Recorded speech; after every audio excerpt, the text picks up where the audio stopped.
एक ऐसा सवाल जिसका क्लियर आंसर देने में लोग अभी भी थोड़ा झिझकते हैं। सवाल ये है कि क्या हम इस ब्रह्मांड में अकेले हैं या कोई है ऐसा जो हमसे बहुत ज्यादा एडवांस्ड है। आज की सीरीज की कहानी भी कुछ ऐसी ही है। ये कहानी है एक एस्ट्रोनॉट की जिसे इंटरनेशनल स्पेस स्टेशन में एक ऐसा सिग्नल मिलता है जिससे उसके होश उड़ जाते हैं, क्योंकि ये सिग्नल स्पेस की गहराइयों से आ रहा था। इसके बाद क्या होता है, क्या होगा जब ये खबर दुनिया वालों को पता चल जाएगी, यही देखेंगे आज की कहानी में, जो है नेटफ्लिक्स पर रिलीज हुई एक German science fiction series the signal. पर वीडियो स्टार्ट करने से पहले आप लोगों से रिक्वेस्ट है कि वीडियो को लाइक करें और चैनल को भी सब्सक्राइब करें।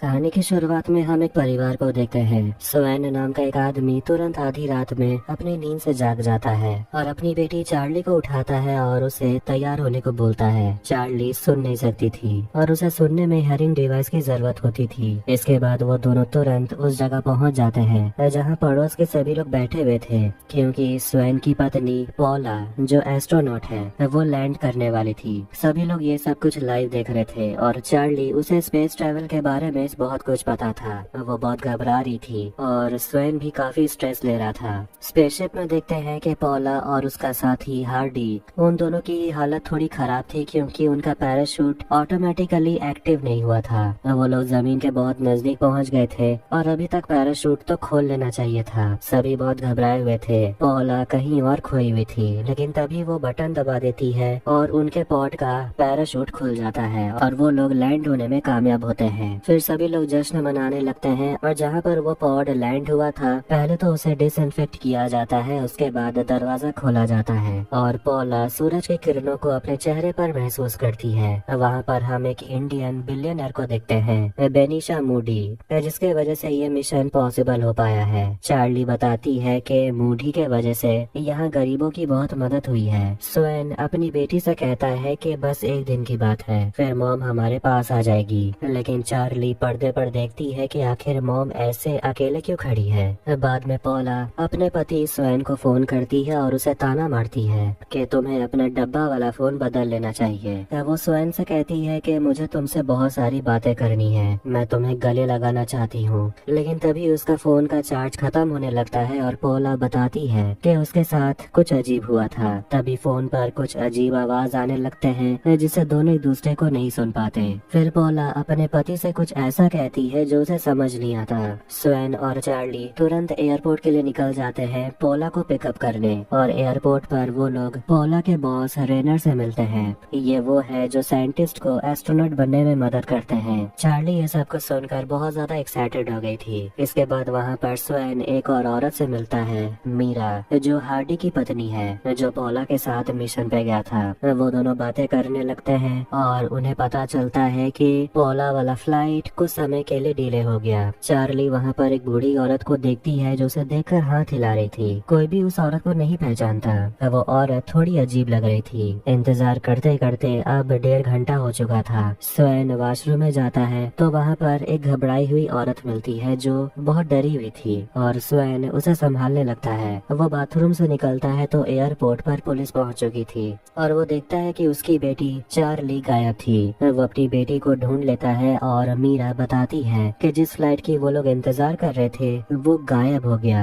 सब लोग हैरान थे कि ये हुआ क्या। उन सभी को बस में बैठने के लिए बोला जाता है और वहाँ से वो लोग एक होटल पहुँचते हैं। चार्ली और हार्डी के बच्चे पूछ रहे होते हैं कि आखिर उसके मम्मी पापा कहाँ चले गए। स्वेन उन लोगों को समझा देता है कि 2 लोग स्पेस से अर्थ पर लौटे हैं, वो लोग ऐसे ही फ्लाइट से गायब नहीं हो सकते। हो सकता है कि एरोप्लेन का ट्रांसपॉन्डर खराब हो गया होगा। ट्रांसपॉन्डर मतलब जिससे सिग्नल भेजा जाता है। उन्हें वहीं रुकने के लिए होटल में रूम दिया जाता है और बाथरूम में जाकर स्वेन अपनी पत्नी को याद करके रोने लगता है। फिर उसकी बेटी उसे बुलाती है और वो अपनी बेटी चार्ली को स्पेस की किताब से कुछ पढ़कर सुना रहा था। चार्ली पूछती है कि मॉम को अर्थ पर अच्छा नहीं लगता था क्योंकि वो सब कुछ बदलना चाहती थी। फिर वहाँ पर हाउसकीपिंग के लोग आते हैं जो स्वेन को बताते हैं कि बाहर फादर आए हुए हैं प्रेयर करने और वो उसे जरूरी सामान दे देते हैं। उसके बाद हम एक फ्लैशबैक देखते हैं जहाँ पर स्वैन और उसकी पत्नी पोला और मीरा और उसका पति हार्डी एक साथ बैठकर बातें कर रहे थे, सिगरेट पी रहे थे। स्वैन कहता है कि जो लोग स्मोकिंग करते हैं उनका IQ कुछ समय के लिए कम हो जाता है। वो कहता है कि उसकी पत्नी फॉक्स एंड हेयर गेम खेलने में बहुत कमजोर है, क्योंकि इस गेम में वो अपनी बेटी चार्ली से भी हार जाती है। मीरा कहती है कि वो अपनी बेटी को जीतने देती है, ये तुम मर्द लोग नहीं समझ पाओगे।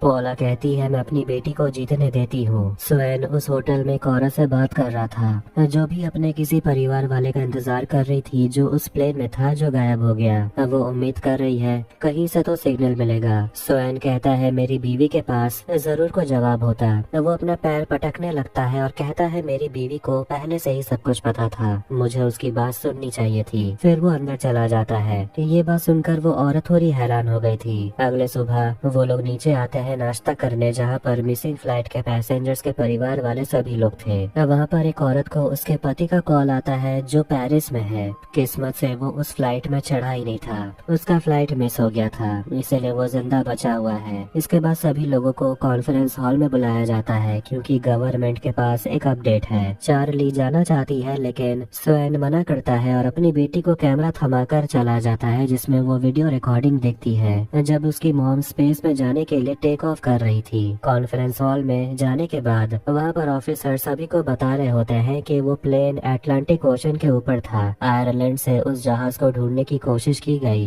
लेकिन कुछ समय के बाद उस जहाज का मलबा महासागर में देखने को मिला। ऐसा लगता है कोई जिंदा नहीं बचा, जिसे सुनकर सभी लोग टूट जाते हैं। एक आदमी तो गुस्सा होकर उस ऑफिसर को ही मारने लगता है। कहानी चली जाती है 3 महीने पहले। स्पेसशिप में पोला और हार्डी अपने बाकी के क्रू से मिलते हैं। वो लोग 3 महीने स्पेस में बिताने वाले हैं। दोनों पहली बार स्पेस में आए थे और ये सब एक्सपीरियंस करके उन्हें काफी अच्छा लग रहा था। प्रेजेंट में स्वैन अपने कमरे के बाहर बैठा हुआ था, क्योंकि उसे अपनी बेटी को सच बताने का हिम्मत नहीं हो रहा था। फिर उसे मिलने के लिए फेडरल पुलिस आते हैं और स्वैन को लगने लगता है कि कोई और बुरी खबर है। ऑफिसर्स उसे पूछते हैं कि प्लेन टेक ऑफ होने से पहले आपकी पोला से बात हुई थी कि नहीं। वो कहता है हाँ हुई थी। ऑफिसर पूछते हैं क्या वो अजीब बर्ताव कर रही थी। पूछने का कारण ये है कि लैंडिंग के समय पैराशूट ऑटोमेटिकली नहीं खुला था, मैनुअली करना पड़ा। लेकिन पोला ने 49 सेकंड तक बटन नहीं दबाया। एकदम लास्ट मोमेंट पर जाकर उसने बटन दबाया। स्वैन वहाँ से जाने लगता है और ऑफिसर्स उसे पूछते हैं कि तुमने कहा था कि मुझे तुम्हारी बात माननी चाहिए थी, तुम सही थे, आखिर तुम इस बारे में क्या बात कर रहे थे। स्वैन वहाँ से चला जाता है और हम देखते हैं कि कल रात स्वैन जिस औरत से बात कर रहा था वो असली में फेडरल ऑफिसर थी। स्वैन पार्किंग लॉट में एक ATM मशीन से पैसे निकालने की कोशिश करता है, लेकिन उसका कार्ड काम नहीं करता। फिर वहाँ पर नोरा नाम की एक औरत आती है जो उसे पैसा निकालने में मदद करती है और कहती है मैं मूडी की असिस्टेंट हूँ और जिसने इस मिशन को फंड किया था। वो कहती है कि मूडी उसकी हालत भी बहुत खराब है, क्योंकि उनकी कोई औलाद नहीं है और वो पोला को ही अपनी बेटी की तरह मानती थी। वो कहने लगती है कि मैं भी इस फ्लाइट से आने वाली थी, अच्छा ही हुआ कि मेरा प्लान कैंसिल हो गया, नहीं तो मैं भी मर जाती।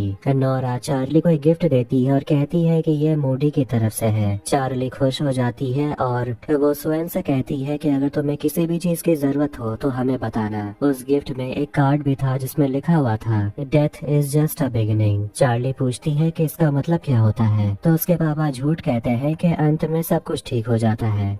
वो लोग वापस अपने घर आ जाते हैं और वो अपनी बेटी को सुला देता है। स्वैन अपनी बेटी के एक डायरी में देखता है जिसमें उसकी बेटी ने वो सब कुछ लिखा है जो वो अपनी माँ से सीखी है। स्वैन रेडियो के जरिए बात करने लगता है और फ्लैशबैक में देखते हैं कि चार्ली बहुत खुश थी। जब उसकी माँ मिशन पर जाएगी तो वो दोनों रेडियो के जरिए एक दूसरे से बात करेंगे। फिर पोला अपनी बेटी को खिड़की के पास लेकर जाती है और बताती है कि जब आसमान साफ होता है तो स्पेस स्टेशन भी दिखाई देता है। फ्लैशबैक में देखते हैं कि पोला अपने मिशन को लेकर बहुत एक्साइटमेंट में थी और वो एक रेडियो को लेकर कुछ कर रही थी। उसका क्रू उसे पूछने लगता है कि आखिर तुम दोनों को यहाँ भेजा क्यों गया है। पोला कहती है कि हम लोग मूडी के कहने पर काम करते हैं और यहाँ से जो भी पता लगेगा हम उन्हीं को जाकर रिपोर्ट करेंगे। वो बताने लगती है कि वो लोग मौत को रोकने के लिए आए हैं। वो लोग कुछ हीलिंग सेल्स लेकर आए हैं जो मरने के बाद जिंदा नहीं होते, लेकिन एक ऐसी थेरेपी ढूंढने की वो कोशिश कर रहे हैं जो इन सेल्स को वापस से जिंदा कर पाए। स्वेन अपने घर से जितना भी वेलकम वाला सजावट किया हुआ था सब कुछ हटा देता है क्योंकि उसकी पत्नी अब लापता थी।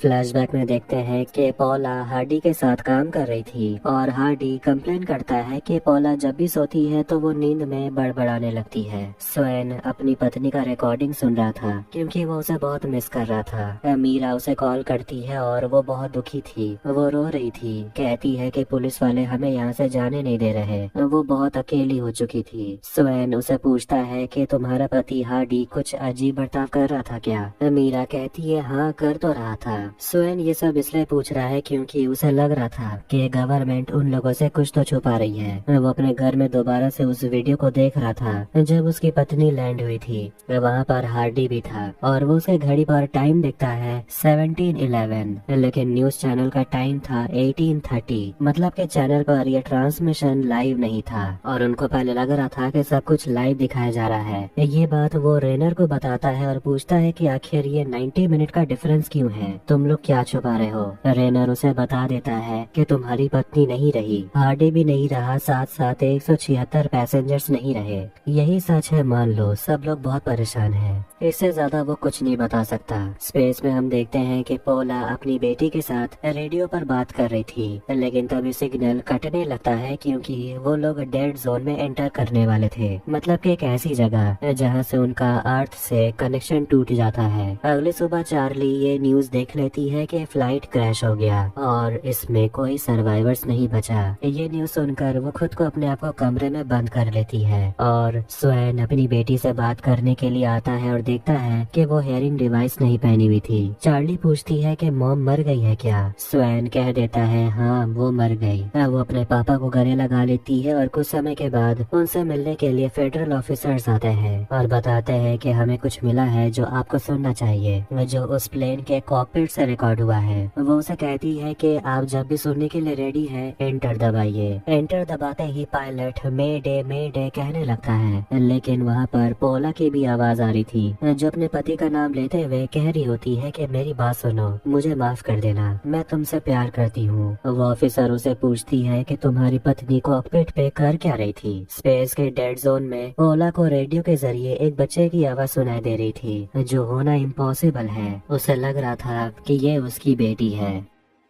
पोला को आवाज सुनकर लग रहा था कि ये होना इम्पॉसिबल है क्योंकि वो तो डेड जोन में थी। और फेडरल ऑफिसर्स स्वेन से पूछते हैं कि तुम्हारी पत्नी कॉकपिट में क्या कर रही थी, वो किस बारे में तुमसे बात कर रही थी। फिर वहाँ पर चार्ली आ जाती है जो अपनी मॉम के आवाज को सुनकर इधर उधर अपनी मॉम को ढूंढने लगती है, लेकिन उसके पापा उसे समझाते हैं कि ये बस तुम्हारी माँ का ऑडियो रिकॉर्डिंग था। फिर वहाँ पर एक पड़ोसी कैथलीन आ जाती है जो भी काफी दुखी थी जो कुछ भी हुआ। उसे पता है पोला मर चुकी है और वो उनके लिए खाना लेकर आती है। पोला इस सिग्नल के बारे में हार्डी को बताती है और उसे भी यकीन नहीं हो रहा था क्योंकि इस जगह सिग्नल आ ही नहीं सकता। उन्हें लगता है कि ये पृथ्वी से आ रहा था, लेकिन वो लोग एंटीना को देखते हैं जो स्पेस की तरफ मुड़ा हुआ था। मतलब कि ये आवाज जो भी है ये स्पेस की गहराइयों से आ रहा है और ये कोई बच्चा नहीं, कोई तो है जो इंसानों की आवाज नकल कर रहा है। उन्हें लग रहा था कि उनके हाथों बहुत बड़ा कुछ लगा है, लेकिन हार्डी समझाता है कि इस बारे में किसी को भी बताना सही नहीं होगा वरना वो हमें काम से हटा देंगे। पोला उसकी बात मान लेती है और वो लोग एक साथ इस सिग्नल को दोबारा से ढूंढने का सोचते हैं। वो दोनों बहुत एक्साइटेड हो गए थे। पोला की नींद उड़ी हुई थी। दूसरी तरफ फेडरल ऑफिसर्स स्वेन के घर को चेक कर रहे थे, तभी वहाँ पर पोला के मम्मी पापा भी पहुँच जाते हैं। ऑफिसर्स उन्हें भी ऑडियो रिकॉर्डिंग सुनाते हैं और पोला की मम्मी घबरा गई थी, वो कुछ भी बताने से मना करती है। तो वही फ्लैशबैक में स्पेस मिशन के दौरान दोनों उस सिग्नल को दोबारा से ढूंढने की कोशिश कर रहे थे और पोला अपने हाथ पर एक निशान देखती है, लेकिन उसे समझ आ जाता है कि उनसे ये काम अकेले नहीं होगा, उन्हें बाकियों को भी इसके बारे में बताना पड़ेगा। डिनर हो जाने के बाद चार्ली अपने पापा को अपनी मॉम का प्लेट उठाने से मना करती है क्योंकि उसे उम्मीद है कि उसकी माँ जरूर आएगी। चार्ली के जाने के बाद पोला की माँ कहने लगती है कि उन लोगों के साथ जो कुछ भी हुआ उस सब के जिम्मेदार हम ही हैं। स्वेन अपनी बेटी से जाकर बात करता है और और बताता है कि तुम्हारी मॉम ने फ्लाइट लेने से पहले मुझे कॉल किया था और उन्होंने कहा था कि हमें लड़ना नहीं चाहिए। चार्ली कंफ्यूज हो जाती है कि आखिर ऐसा क्यों, क्योंकि वो लोग तो कभी लड़ते ही नहीं है, तो इसके कहने का मतलब क्या था। वो अपनी बेटी को सुला देता है, लेकिन चार्ली अपने पापा से कहती है रेडियो बंद मत करिएगा, क्योंकि वो उम्मीद कर रही थी कि उसकी मम्मी उसे कॉल करेगी। फ्लैशबैक में देखते हैं जब पॉला और स्वेन अम्यूजमेंट पार्क गए हुए थे तो वहाँ पर मिरर मेज के अंदर पॉला को अचानक से पैनिक अटैक आने लगता है। पॉला जब नींद से जागती है तो वो देखती है कि सभी लोग खाना खाने के लिए बैठे थे और वो लोग अभी अभी दोबारा से डेड जोन में एंटर कर जाते हैं। इसीलिए पॉला उन लोगों से कहती है कि मुझे तुम लोगों को कुछ बताना है, लेकिन ये बात हम लोगों के बीच ही रहेगी। वो बता देती है कि उसे एक सिग्नल मिला था, लेकिन अर्थ से नहीं, और वो उन्हें रिकॉर्डिंग भी सुनाती है, लेकिन उसमें कोई आवाज ही नहीं था। हार्डी कहने लगता है कि तुम्हें स्पेस सिकनेस हो गया है, क्योंकि वो भी नहीं चाहता था कि बाकी लोगों को पता चले कि उन्हें स्पेस की गहराइयों से कोई सिग्नल मिला। लेकिन ये सब क्या मांजरा है, अंत में पता चल जाएगा। हार्डी पॉला को समझाता है कि ऐसा कुछ भी नहीं हुआ था, तुम्हें ये सब कुछ भूलना होगा, तुम खुद को शांत करो। स्वेन मीरा से मिलने के लिए जाता है और उसे भी नहीं पता था कि आखिर वो दोनों कॉकपिट में कर क्या रहे थे। स्वेन को लगने लगता है कि उसकी पत्नी को दोहरा पड़ा होगा, जैसे उस दिन पार्क में हुआ था, क्योंकि ये कोई आम बीमारी नहीं है, उसकी पत्नी को साइकोसिस था। मीरा कहती है कि तुम बेवजह इस बात को लेकर परेशान हो रहे हो, उसने ड्रग्स लेना तो बंद कर दिया था, उसकी बीमारी ठीक हो गई थी। स्वेन कहता है कि उसकी पत्नी इस बीमारी के लिए दवाई भी लेती थी, लेकिन मीरा पूछती है कि अगर वो दवाई लेती थी तो फिर मिशन पर जाने से पहले टेस्ट में तुम्हारी पत्नी के रिपोर्ट में क्यों नहीं आया कि वो कोई दवाई लेती है। तो वहीं स्पेस में हम देखते हैं कि पॉला अपने हाथ के अंदर उसी घाव को लेकर काफी टेंशन में थी और वो उसे चाकू से काटने लगती है, जिसमें से कीड़ा निकलने लगते हैं। ये सब कुछ उसका हेलुसिनेशन था और स्पेस में होने की वजह से उसके हाथ में से खून निकलकर हवा में फ्लोट करने लगते हैं। इसका मतलब ये हुआ कि वो सच में कोई दवाई नहीं ले रही थी, इसीलिए वो हेलुसिनेट करने लगी है। और स्वेन को अपनी पत्नी के कमरे में दवाई मिल जाता है, जो बिल्कुल जैसा का तैसा रखा हुआ था। अगले दिन न्यूज में दिखा रहा होता है कि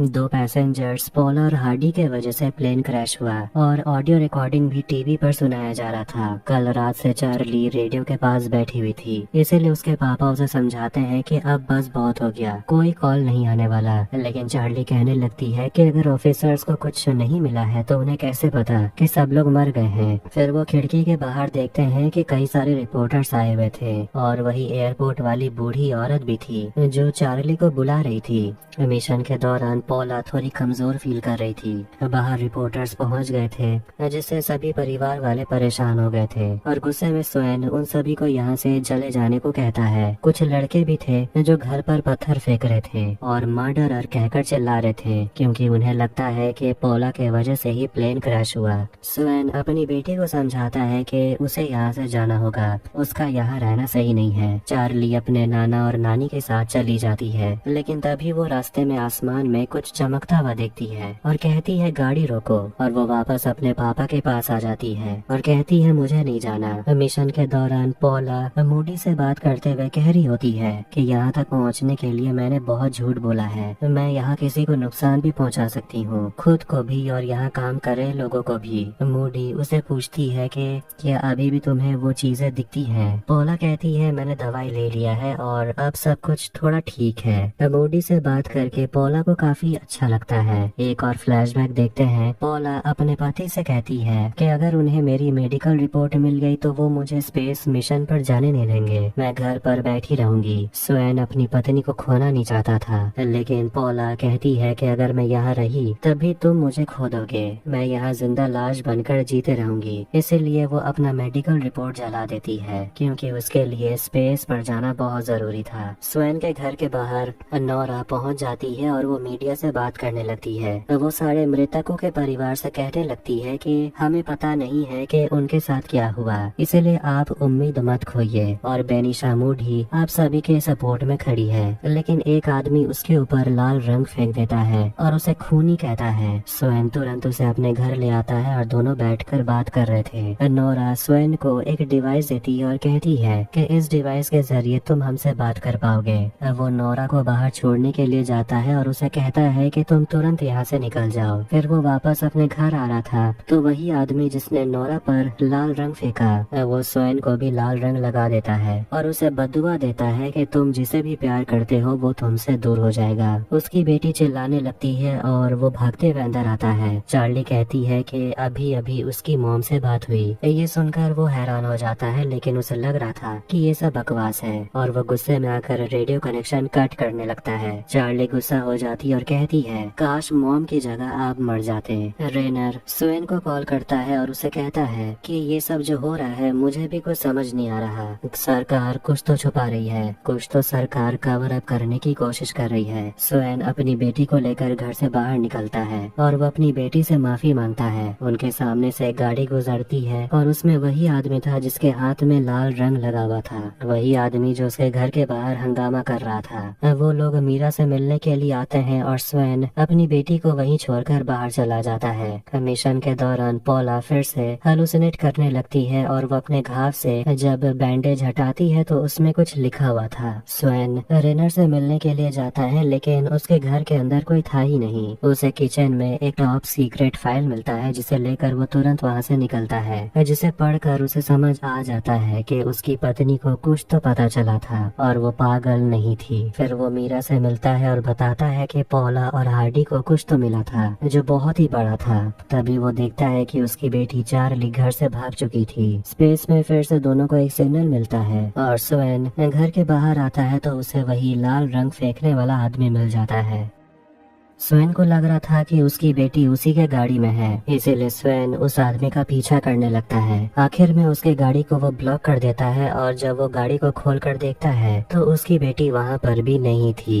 वो उस आदमी से पूछता है मेरी बेटी कहाँ है। वो आदमी हंसने लगता है और कहता है कि अब तुम्हें मेरा दर्द समझ आएगा। वो उसका मुंह तोड़ देता है और स्वेन उसे भीख मांगता है बता देने कि उसकी बेटी कहाँ है। स्वेन उसके गाड़ी में उसके परिवार का तस्वीर देखता है। उसकी बीवी और बच्चे उसी प्लेन हादसे में मारे गए और वो जो भी कर रहा था इसमें उसकी गलती थी ही नहीं, वो तो बेबस था। फिर हम एक फ्लैशबैक देखते हैं जब स्वेन और पॉला अपनी बेटी को लेकर डॉक्टर के पास आते हैं, क्योंकि चार्ली सुन नहीं सकती थी, लेकिन हियरिंग डिवाइस लगाने के बाद वो सुन पा रही थी और उसके रिएक्शन को देखकर दोनों बहुत खुश हो जाते हैं। दूसरी तरफ हम चार्ली को देखते हैं जो कहीं दूसरे जगह जा रही थी। मिशन के दौरान पॉला मूडी को अपडेट करते रहती है और उसे सिग्नल के बारे में बताती है, कहती है कि वो ढूंढ के रहेगी। चार्ली को गायब हुए अब 4 घंटे से ज्यादा हो गया था, इसलिए वो तुरंत पुलिस को कॉल करता है, लेकिन तभी उसे याद आता है कि उसकी बेटी घर छोड़कर क्यों गई, क्योंकि उसके पापा ने यकीन नहीं किया कि मॉम का कॉल आया था। वो तुरंत रेडियो चालू कर देता है, लेकिन सोचता है कि ये बेवकूफी है, उसकी पत्नी दूसरी तरफ से जवाब नहीं देने वाली। स्वेन अपनी बेटी के डायरी में देखता है जिससे उसे पता चलता है कि पॉला चार्ली को अपने पास बुला रही थी, पर चार्ली अपने घर से दूर एक घर के पास पहुंचती है और वहां एक पिंजरे में कुत्ता था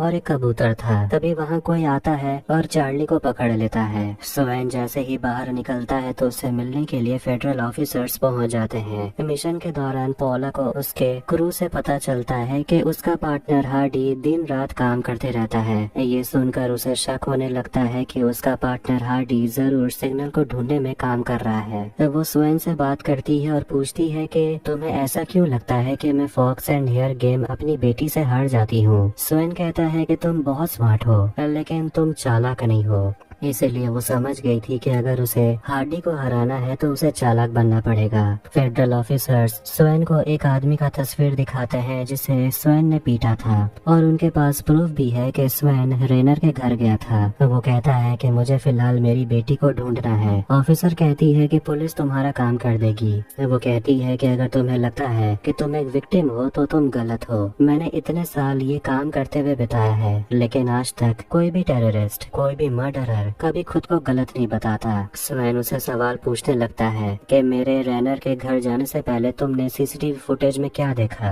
लाइव फुटेज में 1.5 घंटा का गैप क्यों था? पॉला मुझसे क्या कहना चाहती थी? अगर इन सवालों का जवाब चाहिए तो वो इस फाइल में है।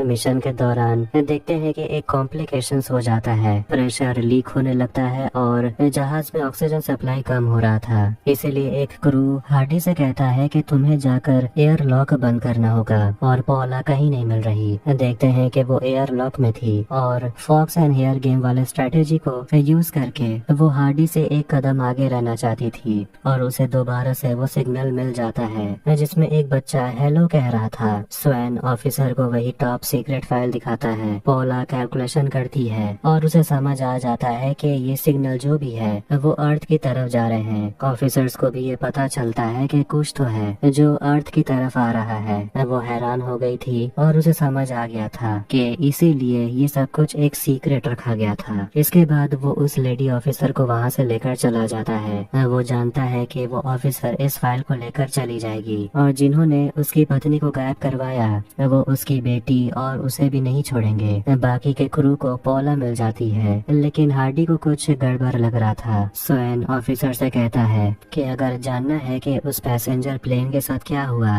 तो आपको मेरी मदद करनी पड़ेगी। पॉला इस बारे में मूडी को बता देती है कि वो जो भी है वो हमारे साथ मूव कर रहे हैं और वो अर्थ कभी भी पहुंच सकते हैं। उन्हें लग रहा था कि शायद ये कोई एलियन है और वो कुछ दिनों में ही पहुंच जाएंगे, लेकिन मूडी कहती है कि इस बारे में किसी को पता नहीं चलना चाहिए क्योंकि अर्थ पर कभी भी किसी भी चीज को लेकर सभी एक साथ सहमत नहीं होते। अगर ये बात सामने आई तो हंगामा मच जाएगा। वहाँ भी तुम किसी पर भरोसा मत करना, कोई भरोसे लायक नहीं है। स्वैन उसी जगह पहुँच गया था जहाँ चार्ली आई थी और वहाँ पर वही बूढ़ी औरत आती है जो बड़े ही डरावने तरीके से स्माइल करती है, जो एयरपोर्ट पे भी मिली थी। स्वैन उसके एक लैंडमाइन के ऊपर पैर दे देता है, लेकिन वो बूढ़ी औरत किसी तरह उसे बचा लेती है। वो उसके गाड़ी में से ट्रैकिंग डिवाइस निकाल देती है क्योंकि उसे पहले से पता था कि पुलिस की नजर स्वैन पर जरूर होगी और उसे कहती है कि तुम्हारी बेटी बहुत ही ढीठ है, अब तुम आ गए हो तो तुम ही संभालो। स्वैन अंदर जाकर अपनी बेटी से मिलता है और दोनों एक दूसरे को गले लगा लेते हैं। दूसरी तरफ वो ऑफिसर अपने कलीग के साथ सीसीटीवी फुटेज देख रही होती है कि आखिर रेनर के घर पर स्वैन के जाने से पहले क्या हुआ था, लेकिन रिकॉर्डिंग बंद हो जाती है, मतलब कि रिकॉर्डिंग मिटाया गया है। वहाँ एक और ऑफिसर आकर पूछते हैं कि तुम लोग तो स्वैन को पकड़ने के लिए गए थे, तो हुआ क्या? लेडी ऑफिसर झूठ कहती है कि वो अपने घर से जा चुका था, उसकी बेटी गायब है। तभी उन्हें पता चलता है कि पैसेंजर फ्लाइट का ब्लैक बॉक्स मिल गया है। चार्ली अपनी माँ को बहुत मिस करती है और याद करती है कि कैसे वो अर्थ पर होकर भी नहीं रहती थी। तभी वो लोग टीवी पर देखते हैं कि समुद्र से उस प्लेन का ब्लैक बॉक्स निकाला जा रहा था। उसमें पॉला की रिकॉर्डिंग भी थी जो अपने पति से कह रही होती है कि तुम्हें चार्ली की मदद की जरूरत होगी, तुम दोनों एक साथ रहना, मुझे तुम दोनों की जरूरत है। याद है मैंने कहा था ये दुनिया बहुत बड़ी है। दूसरी तरफ सभी लोग सोच रहे होते हैं कि मीडिया को सबसे पहले कैसे पता चल जाता है। स्वैन अपनी बेटी को बताता है कि तुम्हारी मॉम को ऊपर कुछ तो मिला था। वो बूढ़ी औरत एक रिकॉर्डिंग चलाती है जिसमें वही सिग्नल था जो स्पेस में पॉला को मिला था, जिसमें एक बच्चा हेलो कहता है। वो बताती है कि उसे ये आवाज 2 साल पहले सुनने को मिला था। वो पुराना रशियन चैनल यूज कर रही थी। उनका एक ग्रुप था जो जर्मनी में तानाशाही के खिलाफ लड़ रहे थे और उन्हें अचानक ये आवाज सुनने को मिला, इसलिए उन लोगों ने दूसरा कोई सुरक्षित चैनल ढूंढ लिया। लेकिन वो हमेशा सोचती थी कि आखिर ये आवाज कहाँ से आ रही है, लेकिन उसे समझ आ गया था कि ये कोई बच्चा नहीं है क्योंकि हमेशा से ये आवाज सुनाई देता था जिसमें एक बच्चा हेलो ही कहते रहता था। फिर 3 महीने पहले उसे एक माँ और बेटी की आवाज सुनाई दी। तभी उसे पता चला कि कोई औरत स्पेस में है और उसे भी ये सिग्नल मिल रहा है। स्वैन उस औरत को रिपोर्ट दिखाता है और वो समझ जाती है कि एलियंस पृथ्वी पर आ रहे हैं। अब ऑफिसर अपने साथी से कहती है कि सारा सामान कलेक्ट करो, हम हमारे घर पे काम करेंगे। चार्ली एलियन की तस्वीर देखकर कहती है कि ये थोड़े डरावने दिखते हैं। घर पर दोनों फेडरल ऑफिसर्स इस रहस्यमय मिस्ट्री को डिस्कस कर रहे थे और ऑफिसर सोच रही होती है कि उस फ्लाइट के पैसेंजर लिस्ट और क्रू में कौन कौन था। इसकी इंफॉर्मेशन वो निकालना चाहती थी।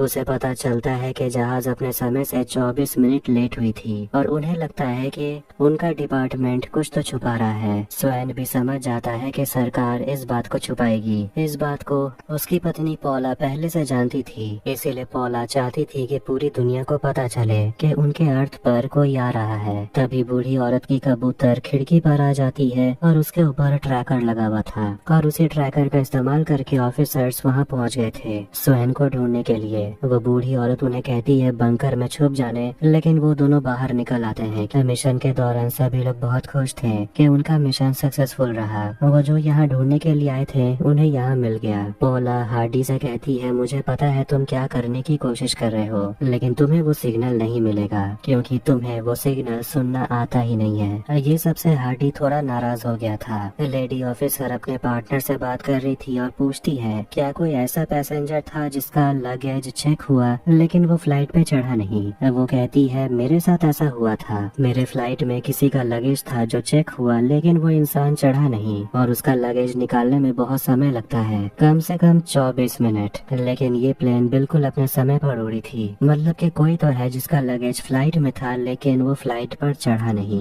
और ये बात वो तुरंत स्वयं को बताना चाहती थी। तो वहीं वो अपनी बेटी को लेकर आर्मी कैंप पहुंच जाता है। दोनों ऑफिसर्स को लग रहा था कि वो लोग इस मिस्ट्री को सुलझाने में इतने करीब आ चुके हैं, उनकी भी जान को खतरा हो सकता है, पोला की तरह, रेनर की तरह। तभी उनके गाड़ी का एक्सीडेंट हो जाता है। दूसरी तरफ स्वयं रेनर से मिलता है और मिशन के दौरान हार्डी पोला से पूछता है क्या तुम्हें पता है कि एलियन कौन से कोऑर्डिनेट में लैंड करने वाले हैं। पोला जानती है लेकिन वो नहीं बताने वाली। हार्डी उसे एयरलॉक में बंद कर देता है और उसे पूछता है कोऑर्डिनेट्स क्या है। पोला कहती है ऑक्सीजन लेवल कम हो रहा है। पोला उसे पूछती है कि तुम ऐसा क्यों कर रहे हो। हार्डी कहता है अगर तुमने पूरे दुनिया को बता दिया तो सब कुछ खत्म हो जाएगा। रेनर बताने लगता है कि ये सरकार कभी भी उन एलियंस को यहाँ लैंड होने नहीं देंगे क्योंकि वो नहीं चाहते कि लोगों में डर पैदा हो और उन्हें बाद में इलेक्शन में वोट ना मिले। इसलिए सरकार और ये आर्मी प्लान बना रही है कि वो उन्हें आसमान में ही ब्लास्ट कर देंगे। चार्ली पूछने लगती है कि आखिर इतनी दूर से कोई हमसे मिलने आ रहा है, हम उनसे मिलना क्यों नहीं चाहते। ये सोच कर कि वो खतरनाक होंगे। रेनर कहने लगता है कि एलियंस अपने साथ एडवांस टेक्नोलॉजी लेकर आएंगे। अगर चीन ने उन टेक्नोलॉजी को हथिया लिया या फिर रशिया ने या फिर किसी और देश ने, तब क्या होगा किसी को नहीं पता। यहाँ कोई भी आपसी सहमति दिखाने को तैयार ही नहीं है। रेनर कहता है कि हमें बस उनके आने का वक्त पता है। तभी एक अजीब सा आवाज होने लगता है। तो वहीं मिशन के दौरान ये देख करके कि ऑक्सीजन लेवल कम होते जा रहा है, पोला बता देती है कि 6 सितंबर सुबह 6:17 पर एलियंस पृथ्वी पर आएंगे और कोऑर्डिनेट्स भी बता देती है। हार्डी तब जाकर दरवाजा खोलता है लेकिन हम देखते हैं कि पोला ये रिकॉर्डिंग अर्थ पर भेज देती है कि एलियन उनके यहाँ आने वाले हैं। हार्डी घबरा जाता है क्योंकि ये जानकर के स्पेस से उनसे कोई मिलने आ रहा है, हंगामा मच जाएगा। तो वहीं एक अजीब सा ऑब्जेक्ट पृथ्वी पर पहुंच जाती है और मिलिट्री उसे तबाह कर देती है। अब हम उसी सीन को देखते हैं जब पोला और हार्डी लैंड कर रहे होते हैं और हार्डी उसे माफी मांगते रहता है। कहता है मैंने जो भी किया मजबूरी में किया। पोला कहती है अब मैं दोबारा किसी पर भरोसा नहीं करूंगी। इसके बाद वो पैराशूट एक्टिवेट करती है और वो लोग सेफली लैंड कर जाते हैं। प्रेजेंट में उस अजीब से ऑब्जेक्ट को ब्लास्ट कर दिया गया था और सब कुछ खत्म हो गया। वापस दोनों अपने घर आ जाते हैं और अब उन्हें पोला के बिना ही रहना पड़ेगा। न्यूज में हर जगह दंगों की खबर आ रही थी। रात में जब वो अपनी बेटी को सुलाता है तो चार्ली के हाथों में कोऑर्डिनेट्स लिखा हुआ था। वो फिर से अपनी बेटी के डायरी को पढ़ने लगता है जिसमें पोला ने कहा था कि तुम्हें एक राज बताने जा रही हूँ। फिर हम उस दिन को देखते हैं जब लैंड होने के बाद पोला मूडी से मिलती है और मूडी पोला को अपनी बेटी की तरह मानती थी और वो उसे कहती है तुम्हें माफी मांगने की जरूरत नहीं है। पोला कहती है कि उन लोगों के पास सही कोऑर्डिनेट्स नहीं है, मतलब कि उसने हार्डी से झूठ बोला था। तो वही न्यूज में जो कुछ भी दिखा रहा था कि ब्लास्ट तो हुआ है लेकिन पता चलता है कि स्पेस से कोई भी चीज उतरी ही नहीं थी। स्वयं अपनी बेटी के हाथ में कोऑर्डिनेट्स देखता है और पता कर लेता है कि इसमें तारीख भी छुपा हुआ है और एलियंस पृथ्वी पर 1.5 दिन के बाद आने वाले हैं। तभी उनका फोन बजता है। मूडी बहुत खुश थी कि पोला ने किसी को कुछ भी नहीं बताया। पोला कहती है कि सबकी नजर मुझ पर रहेगी जब तक मैं प्लेन से घर नहीं पहुंच जाती, लेकिन मुझे आपकी जरूरत है, चाहती हूँ पूरे दुनिया को पता चले। मूडी अपने असिस्टेंट नोरा से कहती है पोला के लिए सारी तैयारियां शुरू कर दो। स्वयं से मिलने के लिए उसकी एक पड़ोसी आती है जो काफी खुश थी कि वो दोनों वापस आ गए, लेकिन वहाँ पर आर्मी पहुँच जाती है स्वयं को गिरफ्तार करने। इसीलिए वो पड़ोसी उन दोनों को वहाँ से भागने को बोलती है। कोऑर्डिनेट लेने के लिए आर्मी के लोग पहुँच गए थे। दूसरी तरफ स्वयं और उसकी बेटी चार्ली कैथरीन के गाड़ी से वहाँ से निकल जाते हैं। वो पता करने के लिए निकले थे कि आखिर ये कोऑर्डिनेट्स कहाँ का है, लेकिन काश अगर अगर स्वयं के पास स्मार्टफोन होता तो उसे पता चल जाता। चार्ली अपने पापा को ओल्ड फैशन कहती है, लेकिन तभी उनके पीछे एक ट्रक आ जाती है जो उनका पीछा ही नहीं छोड़ती और उनके गाड़ी का एक्सीडेंट हो जाता है। स्वयं नोरा का दिया गया डिवाइस प्रेस कर देता है। इसके बाद चार्ली को होश आता है और वो बिल्कुल ठीक थी, वो मोडी के घर पर थी। ये सब देखकर चार्ली को यकीन नहीं हो रहा था। दूसरी तरफ स्वयं को भी होश आता है और वो चारों मिलकर ब्रेकफास्ट करते हैं। चार्ली पूछती है कि उसकी माँ को ही मिशन के लिए क्यों चुना गया, तो मोडी बताने लगती है कि उसे हमेशा से किसी स्मार्ट इंसान को चुनना था और पॉला बहुत ज्यादा स्मार्ट थी। वो कहती है कि उसकी कोई संतान नहीं है, इसीलिए पॉला उसके लिए बहुत ज्यादा स्पेशल थी। वो कहती है कि वो हमारी तरफ आ रहे हैं और ये हमारे लिए कोई तोहफा से कम नहीं है। वो मोडी को अपने हाथ पे लिखा हुआ कोऑर्डिनेट दिखा देती है और स्वयं बताता है कि अब सिर्फ 14 घंटे बचे हैं। इसके बाद फिर से उस लाइव स्ट्रीम को देखते हैं जब पॉला की नजर जाती है हार्डी पर, जिसे मोडी बात कर रही थी। प्रेजेंट में सभी लोग उस कोऑर्डिनेट पर जाने के लिए निकल जाते हैं। पॉला मोडी से जाकर बात करती है और पूछती है कि अगर हार्डी सिर्फ एक मोहरा है तो फिर रानी कौन है, जिसे पता चलता है कि सब कुछ कंट्रोल करने वाली असली में मोडी थी। स्वयं जैसे ही अपना फोन ऑन करता है उसे ऑफिसर की तरफ से एक मैसेज मिलता है, जिसे पता चलता है कि जो कुछ भी हुआ, प्लेन हादसा, उनका एक्सीडेंट, उन सब के पीछे मोडी थी। नोरा जिसने स्वयं के फोन को क्लोन कर लिया था, उसे भी पता चल जाता है कि स्वयं को सब कुछ पता चल चुका है कि प्लेन को ब्लास्ट करने वाली मोडी थी। मोडी उसे बताती है कि मेरे लिए आसान नहीं था, लेकिन मुझे ये करना पड़ा क्योंकि मैं उसी चीज को लैंड होते हुए देखना चाहती थी।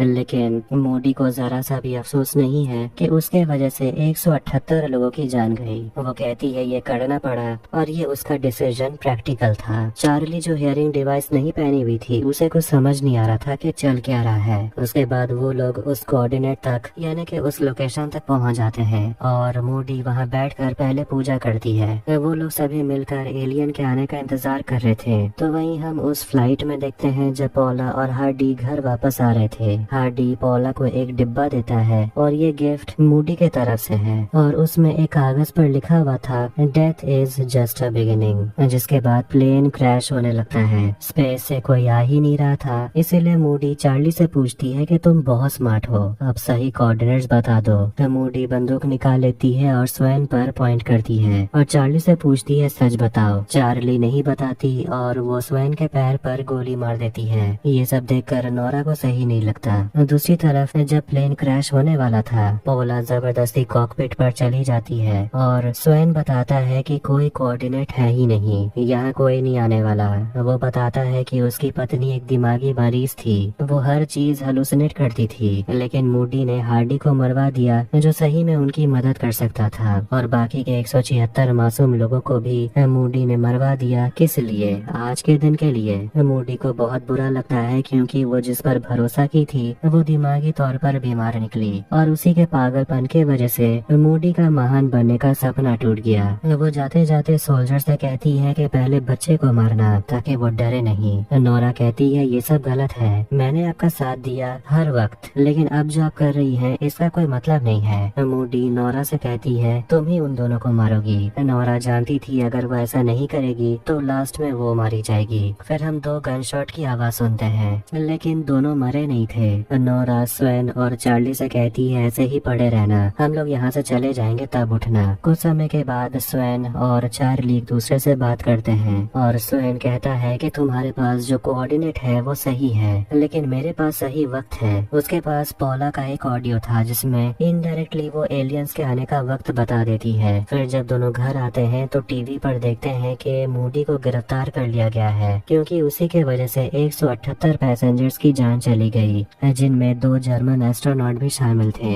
कुछ दिन के बाद फिर से दोनों पहुंच जाते हैं उस लोकेशन पर जिसका कोऑर्डिनेट उनके पास था और वो लोग वहां बैठकर इंतजार कर रहे थे। तभी स्पेस से कोई चीज क्रैश होकर उनके सामने गिरती है। जब वो लोग उस स्पेस क्राफ्ट के सामने पहुंचते हैं तो वहां से वही सिग्नल आ रहा था जिसमें एक बच्चा हेलो कह रहा था, लेकिन ये कोई एलियन ऑब्जेक्ट नहीं बल्कि नासा का ही भेजा हुआ एक प्रोब था जिसे अर्थ से शांति बनाए रखने के संदेश के लिए स्पेस पर भेजा गया था, लेकिन इसे वापस पृथ्वी पर भेज दिया गया। मतलब के बाहर जो कुछ भी है वो भी शांति चाहते हैं और ये बात साफ हो गया है कि स्पेस स्पेस में हम इंसान अकेले नहीं हैं। और इसी के साथ 2024 में रिलीज हुई ये German sci-fi series the signal यहीं पर खत्म हो जाती है। तो आपको ये शो कैसा लगा? अगर मेरी बात की जाए तो इस शो का जो मिस्ट्री है वो काफी अच्छा था, लेकिन उसके इर्द गिर्द जो पूरा ड्रामा बुना गया है वो मुझे उतना इंटरेस्टिंग नहीं लगा। इसके कैरेक्टर्स भी उतने ज्यादा इंटरेस्टिंग नहीं थे। हालांकि इस शो में जो एस्पेक्ट मुझे बहुत अच्छा लगा वो था इस शो का एटमॉस्फेयर। इस शो को देखने में जो एक माहौल बनता है वो काफी मिस्टीरियस है और इस शो का कैमरा वर्क भी बहुत सुंदर है। ये शो दिखने में बहुत सुंदर लगता है, नो डाउट, और एक्टर्स के परफॉर्मेंसेस भी बहुत अच्छी हैं। और एक जर्मन सीरीज में हमें एक इंडियन एक्ट्रेस देखने को मिली, शीबा चड्डा, जिन्हें सच में देखना कोई सरप्राइज से कम नहीं था, वो भी इतने बड़े मेन रोल में। उन्होंने सच में अपना एक छाप छोड़ा। खैर, आपको ये वीडियो कैसा लगा कमेंट करके जरूर बताएं। वीडियो पसंद आए तो वीडियो को लाइक करें, चैनल को सब्सक्राइब करें। मिलते हैं नेक्स्ट वीडियो में। Take care.